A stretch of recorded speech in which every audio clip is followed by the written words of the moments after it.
Cuando se habla de enfermedades respiratorias, pensamos sobre todo en asma y en EPOC. Son las que en general identificamos más por ser las mayoritarias, pero hay muchas otras, algunas de ellas mucho menos conocidas. Es el caso de las bronquiectasias. Tal vez has oído hablar de ellas o incluso las padeces, o quizá no te suena este nombre. Las bronquiectasias son dilataciones anormales de los bronquios que producen obstrucción, inflamación e infección bronquial crónicas. Normalmente aparecen como resultado de otras enfermedades previas y sus síntomas son similares a los de otras patologías respiratorias. En algún tiempo se consideró una enfermedad rara. Incluso actualmente hay quien así la considera, pero lo cierto es que el número creciente de casos detectados no parece indicar que pueda clasificarse como tal. Lo que ocurre quizá es que es una enfermedad poco conocida o incluso poco estudiada. Hoy vamos a saber si eso es así, a tener un mejor conocimiento sobre las bronquiectasias y a resolver dudas sobre sus causas, sus síntomas, su tratamiento y su manejo. Porque hoy queremos poner nuestro granito de arena para que las bronquiectasias sean una afección más conocida, dedicándoles este episodio de Date un Respiro. Y lo vamos a hacer de la mano de un gran experto, el doctor José Manuel Vaquero Barrios, a quien también le vamos a preguntar sobre las necesidades de los pacientes y los aspectos que deberían mejorarse en el diagnóstico, tratamiento y manejo de esta enfermedad. Te invito a que te quedes a esta charla que vamos a mantener con él, que seguro que será muy interesante. Bienvenido, bienvenida. Esto es, como siempre, ya sabes, Date un Respiro.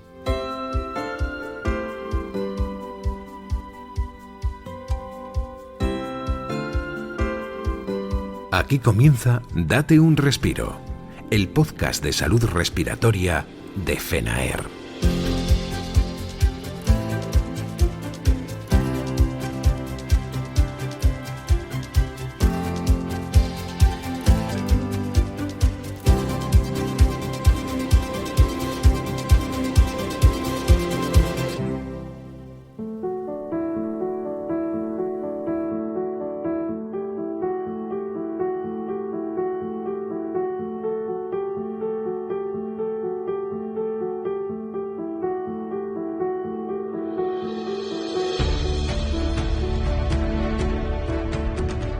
¿Qué son en sí las bronquiectasias? ¿Por qué surgen? ¿Qué síntomas presentan? ¿Qué tratamientos se aplican? ¿Y para qué sirven? Como te decía, tenemos hoy a un experto en esta enfermedad con el que vamos a buscar respuestas a estas y a otras preguntas. Él es el doctor José Manuel Vaquero Barrios, neumólogo y jefe de sección de neumología del Hospital Universitario Reina Sofía de Córdoba. Doctor, bienvenido a Date un Respiro. Muchas gracias por su invitación. ¿Qué son las bronquiectasias y a qué edad pueden aparecer? Bien, la bronquiectasia, pues al final es la expresión final de muchas otras enfermedades en el cual los bronquios están dilatados, están obstruidos y no pueden, y el sistema de cilios, que es un sistema de drenaje, de pelillos que tienen, no son capaces de drenar las secreciones que hay dentro del pulmón y que están atrapando todas las bacterias y todo el moco que nosotros pues fabricamos como un mecanismo defensivo normal, ¿no? Entonces, al fallar ese mecanismo, se acumulan muchas secreciones dentro del pulmón, se inflama. Y además ocurre un hecho que es muy frecuente, que son las infecciones de repetición, donde patógenos, microorganismos que todo el mundo respiramos diariamente y somos capaces de limpiar habitualmente de la vía aérea, pues se quedan a vivir con nosotros porque encuentran lo que se llama un nicho ecológico, se encuentran algo como muy agradable dentro de su pulmón donde no lo pueden eliminar y se quedan a vivir, ¿no? Entonces, de esa permanencia crónica de las bacterias dentro de nuestros bronquios donde vienen muchos de los síntomas. ¿Y eso a qué edad puede aparecer? ¿En una edad temprana, madura? Vale, como las bronquiectasias son la expresión final de muchas otras enfermedades, porque de hecho las bronquiectasias tienen más de 100 causas posibles. Entonces pueden ocurrir a cualquier edad. Por ejemplo, las bronquiectasias que son debidos a enfermedades de la inmunidad, donde no somos capaces de repeler esa agresión externa, pues ocurren a la tierna infancia. Si aparecen, o desde el principio, ¿no? Si aparecen secundarias a un proceso infeccioso, son causas muy frecuentes, como después de una neumonía o después de una tuberculosis, pues empiezan a expresarse al poco tiempo después de haber tenido ese episodio causal. Y si son secundarias a muchas otras enfermedades crónicas, tanto del pulmón como de fuera del pulmón, como por ejemplo enfermos que tienen enfermedades inflamatorias intestinales o artritis reumatoide, pueden manifestar bronquiectasia, ¿no? Entonces esas son las que suelen aparecer más a las edades donde estas enfermedades son más prevalentes, que no tiene por qué ser en la edad anciana, que pueden ser en la edad de 30, 40, 50 años, ¿no? Por tanto, no hay un predominio etario de grupos de edad, sino que pueden aparecer en cualquier momento dependiendo de la causa que la origine. Y estamos hablando de una enfermedad grave. Y sí, grave y crónica, porque crónica porque es una enfermedad cuya desestructuración, la ruptura que produce de la arquitectura normal del pulmón es permanente. O sea, eso, cuando aparecen bronquiectasias no se pueden reparar. Nosotros tratamos las consecuencias de esa bronquiectasia y podemos tratar las causas para que no progresen, pero no podemos reparar el daño establecido. Y es verdad que antiguamente se pensaba que los pacientes con bronquiectasia, pues es verdad que tenían muchas infecciones, tenían mucha clínica de tos, de esputos permanentemente, pero que eso no le comprometía en gran parte su supervivencia. Se ha visto que no, que eso es así, que la presencia de bronquiectasia acorta la supervivencia de forma clara. Sobre las causas, algo hemos dicho en la introducción, doctor. Nos preguntamos si van siempre asociadas a otra enfermedad pulmonar o pueden tener otro tipo de origen. Mire, generalmente cuando uno se diagnostica esa bronquiectasia, esas dilataciones bronquiales, el objetivo número uno que tiene el equipo médico que lo atiende debe ser encontrar el origen, porque encontrando el origen y tratando la causa, si es que se pueden tratar, podemos evitar su progresión. Cuando no somos capaces de llegar a un diagnóstico adecuado, nosotros las llamamos bronquiectasias idiopáticas, que son de causa desconocida. Si cogemos las estadísticas de hace muchísimos años, el 60 o 70% eran de causas idiopáticas, desconocidas. Idiopática no significa que sean ni congénitas ni nada, sino que no sabemos por qué. Entonces, a medida que vamos conociendo más de la bronquiectasia, somos capaces de buscar y determinar el origen. Entonces, cada vez hay menor porcentaje de bronquiectasias idiopáticas y somos capaces de decir que son bronquiectasias secundarias a, por ejemplo, un reflujo gastroesofágico. Nadie piensa que tener ardores puede ser causa de bronquiectasia, y es una de las causas importantes y además de las que tenemos que diagnosticar y asociarla a esta presencia de reflujo, porque si los corregimos, somos capaces de evitar la progresión de la enfermedad. Entonces, como digo, hay que hacer un estudio diagnóstico extenso para intentar saber cuál es el origen y, por tanto, el mejor tratamiento es tratando la causa que la genera. Hemos hablado de las causas, hablemos ahora de los síntomas, cuáles son los más habituales y cómo podemos distinguirlos de los de otras afecciones respiratorias. Pues esa es la parte más difícil, porque la sintomatología es tos, expectoración crónica, o sea, personas que siempre están teniendo mucosidad, e infecciones de repetición. Las personas que siempre tienen mucha frecuencia de tener infecciones, necesitan tratamientos antibióticos. Eso ocurre en los pacientes post con bronquitis crónica, eso ocurre en otras enfermedades crónicas respiratorias, con lo cual no hay un síntoma guía diferencial de las otras. Pero si tuviéramos que decir cuáles son los síntomas más llamativos, la expectoración, o sea, siempre están con mucho volumen de moco, y las infecciones crónicas. Son pacientes que tosen, expectoran prácticamente a diario, de vez en cuando, con mucha frecuencia, necesitan tomar antibióticos para recuperarse de los cuadros infecciosos. Que, por cierto, los cuadros infecciosos no suelen ser tan característicos como todos pensamos, de una fiebre altísima, no, como son pacientes que están acostumbrados a convivir, entre comillas, con gran cantidad de bacterias dentro de los bronquios, la fiebre, por ejemplo, no suele ser un síntoma característico. Aparecen tos, cansancio, me ahogo, tengo menos capacidad pulmonar y el esputo, lo que he hecho todos los días, es mucho más verde hoy que hace 3 días. Entonces eso puede ser uno de los síntomas característicos. Tos, expectoración e infecciones de repetición. Si tenemos esos 3 síntomas, podemos sospechar que estamos padeciendo bronquiectasias, ¿no?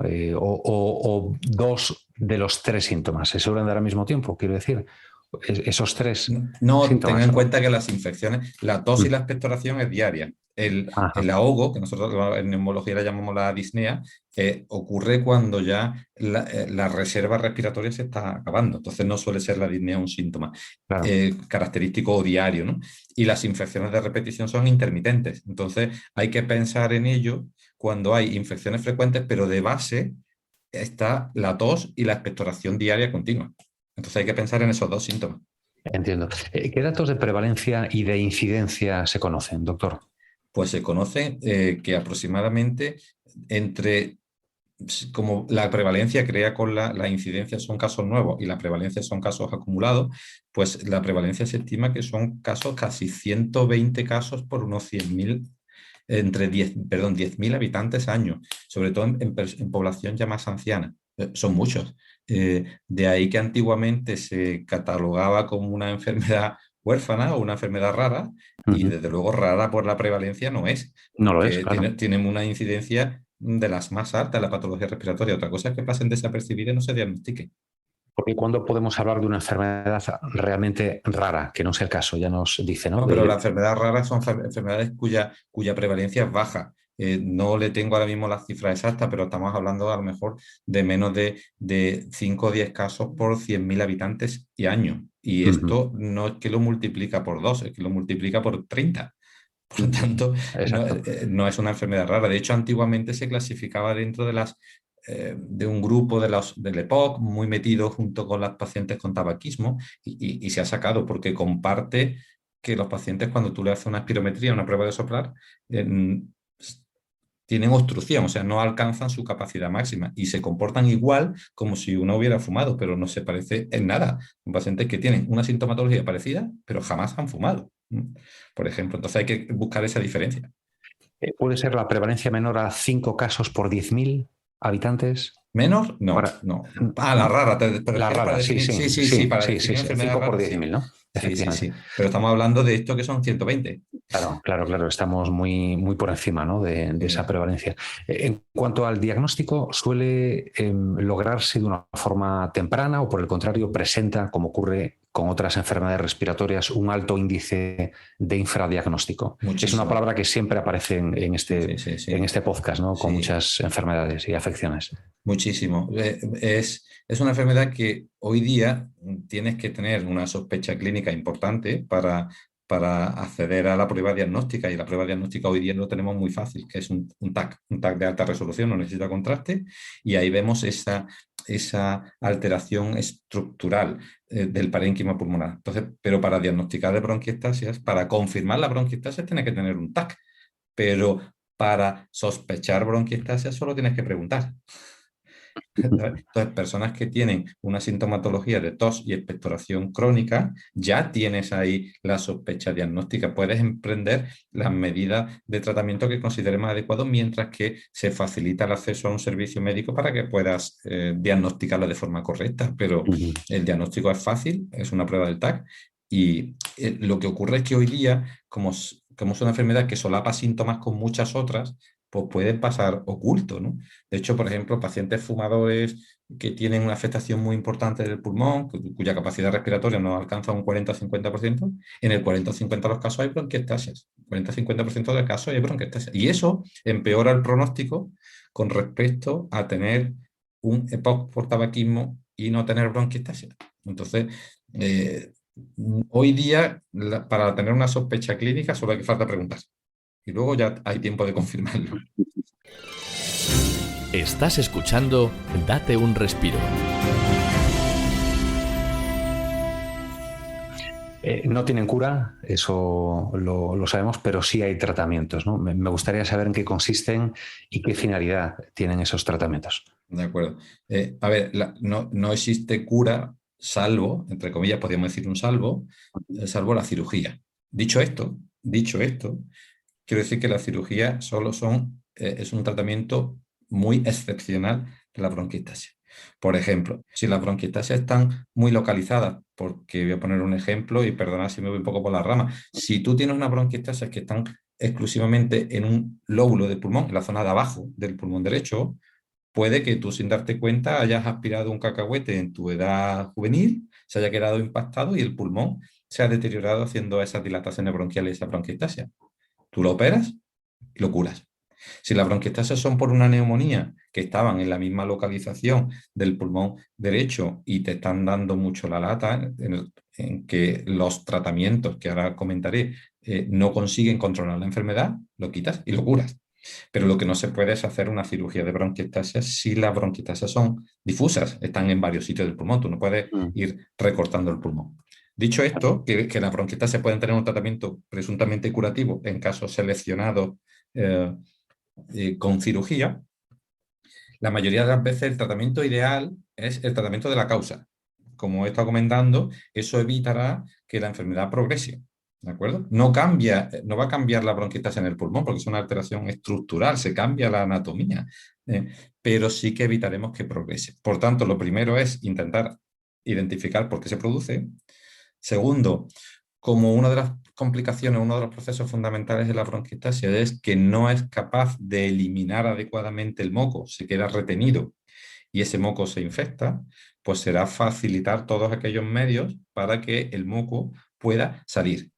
Fisioterapia respiratoria, algunos tipos de aerosoles, y luego como también es frecuente que esas bronquiectasias mantengan una infección crónica, el tratamiento de la infección crónica, para lo cual hay tratamientos por aerosoles, hay tratamientos por medicación por vía oral como acitromicina. Tenemos un espectro de medicación que hace 10 años o 5 años o 7 años era muy desconocida. Y hoy día podemos cambiarle la vida a una persona. Pensar en alguien que está tosiendo, expectorando continuamente, que eso está interfiriendo en su calidad de vida, que no puede salir a una comida, que no puede salir con amigos porque se avergüenza de esa situación y que cada 2 meses tiene que estar en un hospital o en su domicilio tomando antibióticos porque tiene fiebre o está con mal estado general. Y entonces tú pones una medicación, fisioterapia respiratoria es el eje. O sea, drenar los bronquios es el eje fundamental, más que cualquier otro fármaco. Entonces somos capaces de cambiar no solo la cantidad de vida que tiene esa persona, sino la calidad de vida. La calidad. Y antes de que aparezca la enfermedad, ¿podemos prevenirla? ¿Se puede prevenir? No. No. No se puede prevenir. Bueno, a ver, lo mismo me he precipitado. La mejor manera de prevenir esto, si las bronquiectasias, la mayor causa de bronquiectasias son bronquiectasias postinfecciosas, secundarias a una infección, si nosotros somos capaces de prevenir neumonías, prevenir tuberculosis, controlar el reflujo, que son una causa importante, estamos haciendo un tratamiento preventivo de las bronquiectasias. Pero entonces, vacunación antigripal a las personas que correspondan, cuidado y tratamiento correcto que evitar contagio también del paciente de la tuberculosis, pacientes que tengan un reflujo importante, tratárselo de forma adecuada, que muchas veces requieren cirugía. Esa es la manera de prevenir las bronquiectasias, ¿vale? Una vez que ya están generadas, solo podemos evitar su progresión. Y si tenemos que recurrir al tratamiento farmacológico, ¿qué indicaciones en cuanto a los hábitos de vida debe seguir un paciente y qué limitaciones le puede suponer la enfermedad en su vida diaria, ¿no? En su día a día? Sí.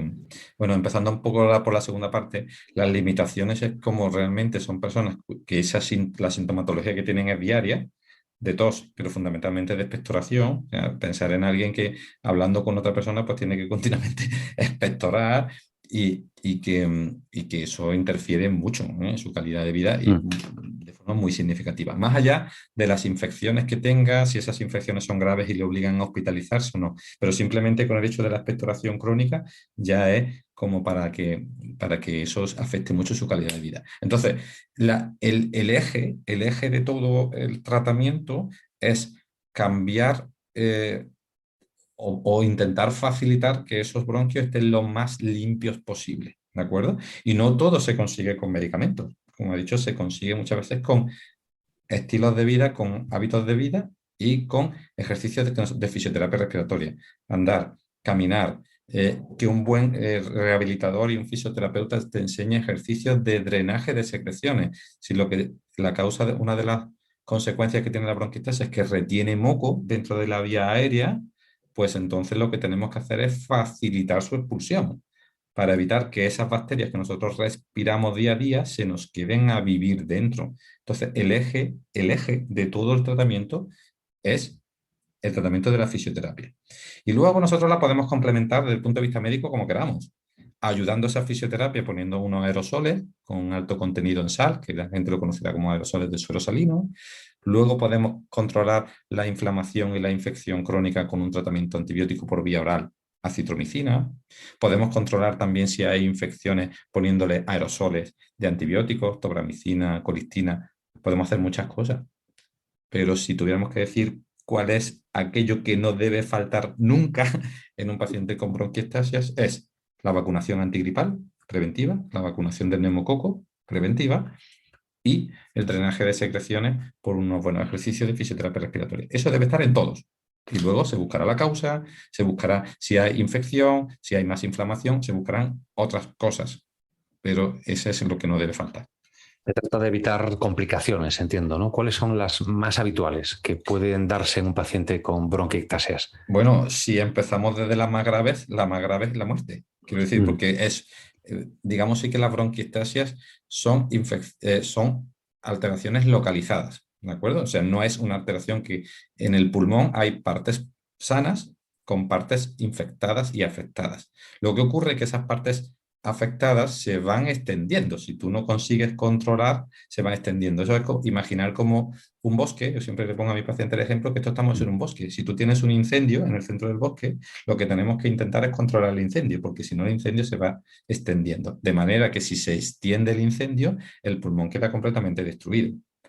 Bien, entonces, digamos si la causa extrema la muerte por ahogo, ¿no? Por falta de aire. Luego hay muchas complicaciones infecciosas que son las infecciones de repetición, que eso, cada infección va deteriorando aún más. Es un incendio que luego cuando vienen nuestros bomberos, que son nuestro sistema defensivo, y los antibióticos y todo, conseguimos controlar el incendio, pero mientras tanto te ha quemado gran parte del bosque y eso ya es irrecuperable. Entonces, muchas de las complicaciones también, aparte de las infecciones, por ejemplo, son las hemoptisis. Hemoptisis es cuando uno expectora, el moco, en vez de salir con mucosidad normal y corriente, sale con sangre, ¿vale? Porque se producen, digamos que los vasos sanguíneos, nosotros los llamamos neovasos, como el pulmón está muy inflamado, se forman muchos vasos con una pared muy delgada y son bronquios que están muy irritados. Entonces tiene tendencia los vasos sanguíneos a romperse. Entonces cuando tose, no solo tose moco, sino tose sangre. Sangre. Sí, entonces pues son una de las complicaciones más llamativas, ¿no? Pero desde las infecciones crónicas, las infecciones agudas, la expectoración con sangre, la falta de aliento porque me ahogo, hasta la muerte. Hasta la muerte, sí. Bueno, no me gustaría terminar así la entrevista porque la terminamos demasiado bajo y me gustaría hablar de los avances en investigación en cuanto al diagnóstico, al tratamiento, al manejo de esta enfermedad. ¿Cómo están las cosas en este sentido y qué aspectos necesitaríamos aún mejorar? Y no sé si quiera pues lanzar alguna reclamación, ¿no? Algún mensaje de qué se necesita para mejorar el diagnóstico, tratamiento y manejo de esta enfermedad. El primer mensaje que teníamos que hacer lo voy a mandar a la comunidad médica, aunque probablemente el podcast vaya dirigido a otra, ¿no? Es decir, la mejor manera de esto es sospecharlo, ¿vale? Pacientes que tengan síntomas sospechosos de tos, expectoración crónica, pensar en la bronquiectasia, ¿de acuerdo? Bien. Vale, dicho esto, el diagnóstico es muy fácil, porque antiguamente estamos hablando de hace 30 años o por ahí, para diagnosticar bronquiectasia teníamos que meterle a una persona una sonda por los bronquios, meterle un contraste y hacerle como radiografías especiales. Hoy día, desde que tenemos un TAC que no necesita ni contraste siquiera, se diagnostica en 3 minutos. Por lo tanto, el diagnóstico está muy accesible, es una prueba que no radia absolutamente nada y que sumando las clínicas con el TAC ya tenemos ahí el diagnóstico.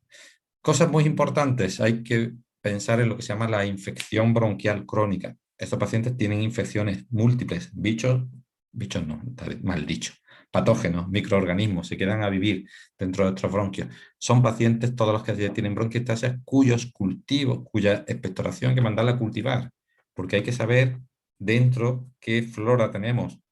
Nosotros no tenemos, el ser humano por dentro no está estéril, tiene muchísimos patógenos, la mayoría buenos, pero otros no tan buenos, ¿no? Entonces tenemos que saber quién convive con nosotros, y para eso tenemos que mandar esa muestra de cultivo a procesarlas y analizarlas. Y desde luego tenemos un arsenal increíble para lo que teníamos hace 5 años, o 10 años incluso, ¿de acuerdo? De tal forma que estos pacientes hoy día le podemos dar una calidad de vida absolutamente normal, ¿de acuerdo? Pero si son tratados en todo su espectro, no nos podemos quedar solo en drenaje de secreciones. Habrá que hacer drenaje de secreciones, habrá que abrir los bronquios con inhaladores, con broncodilatadores, habrá que quitarle la inflamación si tiene mucha, con acitromicina, que es un medicamento que, aun siendo antibiótico, lo utilizamos como nosotros llamamos inmunomodulador, un antiinflamatorio, y si tienen infección bronquial crónica, habrá que tratar esa infección con antibióticos inhalados, ¿no? Entonces, desde que surgieron los antibióticos inhalados, que inicialmente eran los que teníamos para ponerlos por vena para curar una infección, pues se los ponemos por vía de los aerosoles. Eso ha cambiado la vida de los pacientes. Entonces, ese es el máximo avance que tenemos hoy día. Sin olvidar, vuelvo a insistir, en que la mejor manera de esto, más allá de prevenir, que son prevenir las infecciones, es buscar la causa. Vuelvo a insistir, una persona que tenga ardores, que tenga pirosis, puede tener bronquiectasia si esos ardores o esa acidez es lo suficientemente elevada como para alcanzar las vías respiratorias. Y eso o la corriges o tú te tomas un omeprazol, pero vas a estar muy bien del estómago, pero vas a seguir fatal de los bronquios, ¿no? Entonces, insistir en la cultura médica en que se diagnostiquen más, que se diagnostiquen pronto, que tenemos una prueba muy sencilla, que hay que buscar la causa, porque si un paciente tiene una inmunodeficiencia, le ponemos un tratamiento y se cura solo. Y no tiene más problemas. Pero que hoy día tenemos un arsenal terapéutico enorme para aplicar. Entonces, lo primero, concienciar a la población a lo que es. Segundo, concienciar a la población a la profesión médica, que es lo más importante. Son unas grandes olvidadas. Esta forma de terminar ya me gusta más, gusta más. Siempre pensando en que hay pues avances, aunque nos queden cosas que hacer, pero que estamos avanzando un poco en la lucha contra esta enfermedad. Doctor José Manuel Vaquero, jefe de sección de neumología del Hospital Universitario Reina Sofía de Córdoba.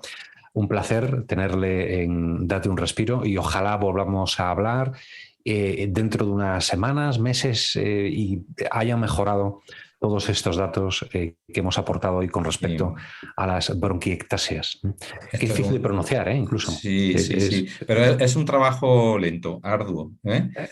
Sí. Pero bueno, otra cosa fundamental, y perdona que haga un inciso, el último, si quieres, es que la mejor manera de que estos pacientes se atiendan es que los equipos médicos que lo atiendan, nosotros le llamamos, se constituyen unidades multidisciplinares. O sea, no debe ser exclusivamente, aunque el neumólogo de una patología respiratoria tenga que ser el centro, en esos equipos de trabajo, porque hoy todo funciona en equipo de trabajo, debe estar, por ejemplo, el fisioterapeuta, debe estar el rehabilitador.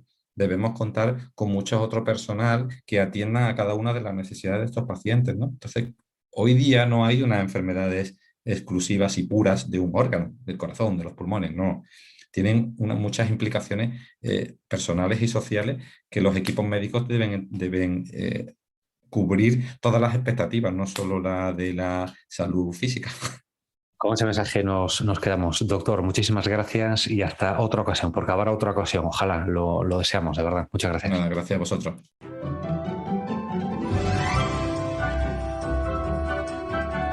Estás escuchando Date un Respiro, el podcast de salud respiratoria de FENAER.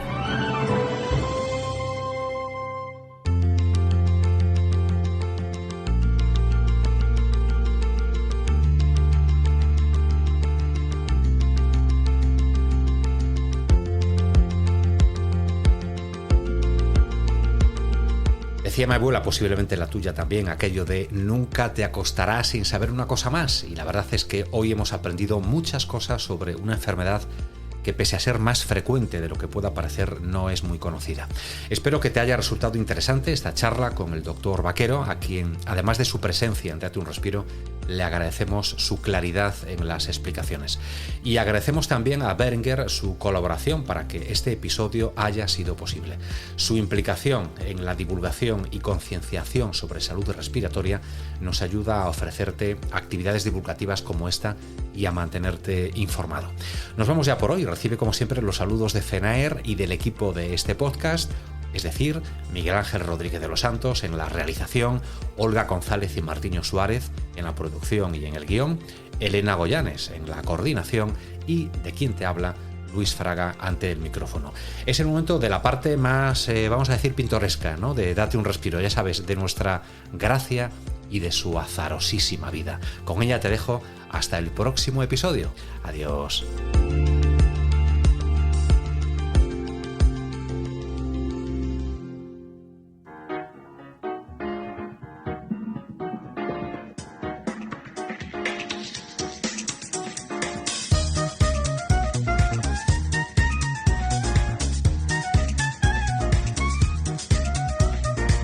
Hola, ay, te tengo que contar.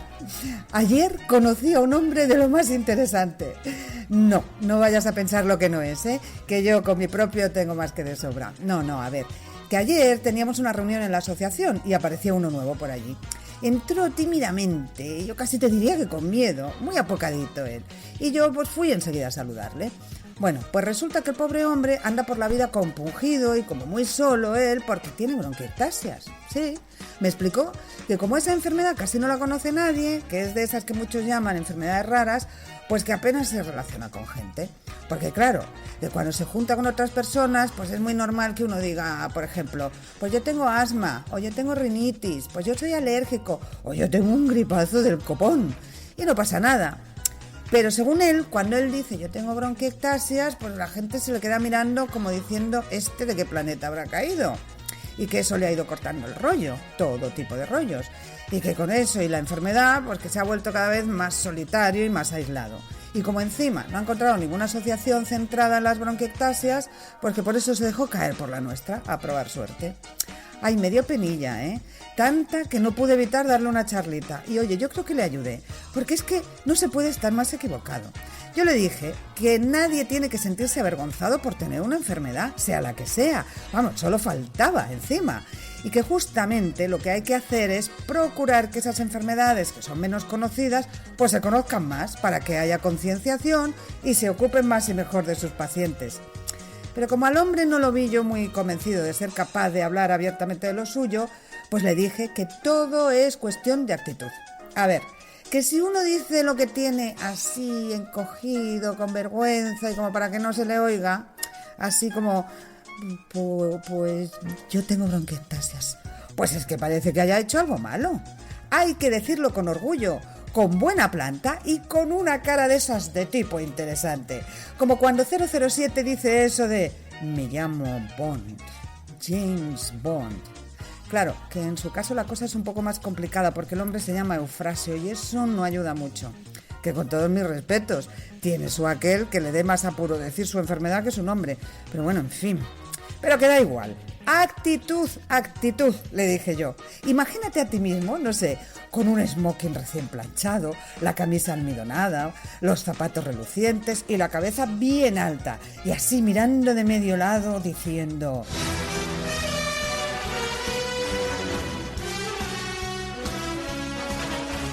Me llamo Eufrasio, y tengo bronquiectasias. Yo estoy segura de que se oiría en toda la sala un ¡oh! De admiración.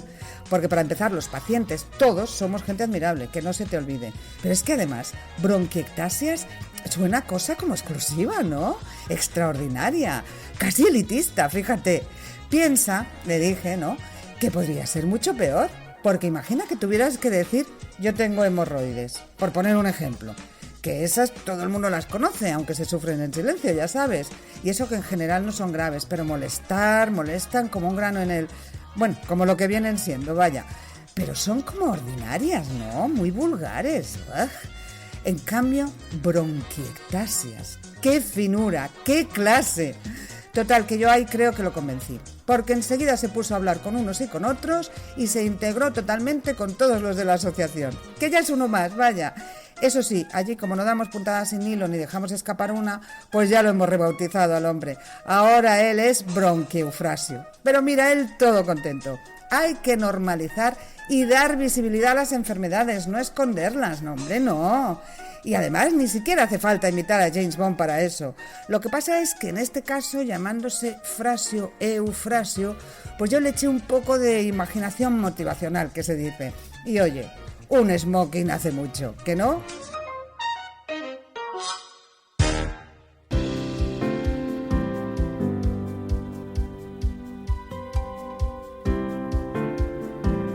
Hasta aquí, date un respiro. Recuerda que puedes mandarnos mensajes de audio de WhatsApp al teléfono 624-201-909 y dejarnos tus sugerencias o preguntas. Date un respiro, el podcast de salud respiratoria de FENAER.